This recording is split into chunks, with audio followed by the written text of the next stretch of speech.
聖經真係神嘅話，聖經都係神所默示嘅，就係神將佢嘅意思講俾人知道，感動人將佢嘅話寫出嚟。而喺聖經裏面，神亦都明明白白同埋好直接咁樣講到，佢自己就係神，冇一啲嘅隱藏。所以喺全本聖經裏邊有好多次提到神說、神指示、神差遣呢一啲嘅語句，而聖經係由超過40個作者而寫成㗎。佢哋生長喺唔同嘅年代、唔同嘅地方，而且佢哋仲有唔同嘅背景喎。有一啲係皇帝，有一啲係皇帝嘅大臣，另外有一啲係打魚嘅、牧羊嘅。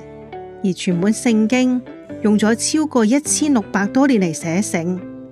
你諗下，呢班作者有冇可能坐低開會傾下聖經嘅內容點寫呢？梗係冇可能啦。但係成本聖經嘅內容竟然冇一啲嘅唔協調，或者有任何嘅矛盾啊！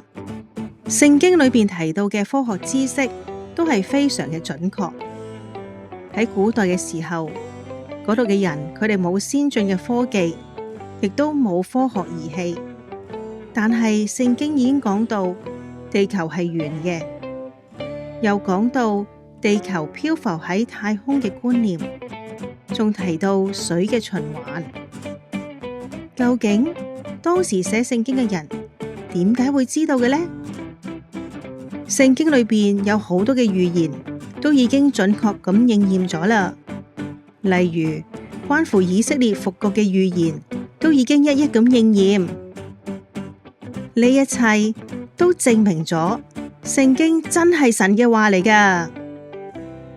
有好多人讀聖經，透過聖經去明白、知道神嘅愛，佢哋嘅心被神嘅愛感動，就有力量去改變、去做好。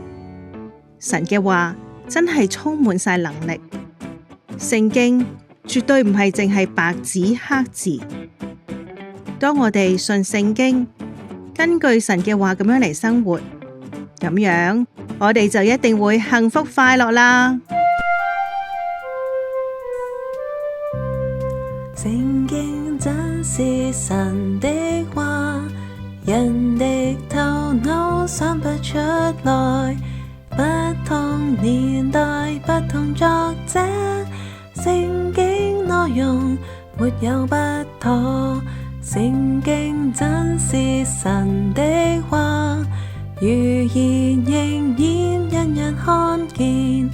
科學知識正確無誤，改變惡人良善溫柔。